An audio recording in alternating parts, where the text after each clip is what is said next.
আল্লাহ রাব্বুল আলামিন কোরআনে কারিমে মানুষকে তিন ভাগে বিভক্ত করেছেন। মানুষের তিনটা শ্রেণী এবং প্রকারের উল্লেখ করেছেন।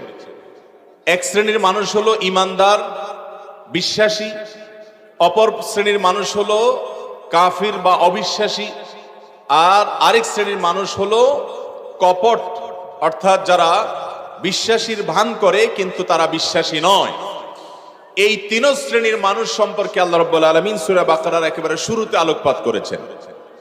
প্রথম কয়েকটি আয়াতে আল্লাহ রাব্বুল আলামিন, প্রথম 5টি আয়াতে আল্লাহ রাব্বুল আলামিন বিশ্বাসীদের আলোচনা করেছেন, ঈমানদারদের আলোচনা করেছেন, তাদের কিছু বৈশিষ্ট্যের উল্লেখ করেছেন। আর এরপরের 2 আয়াতে আল্লাহ রাব্বুল আলামিন অবিশ্বাসী তথা কাফেরদের আলোচনা করেছেন, তাদের পরিণতির কথা উল্লেখ করেছেন। এরপর টানা 13টি আয়াতে আল্লাহ তাআলা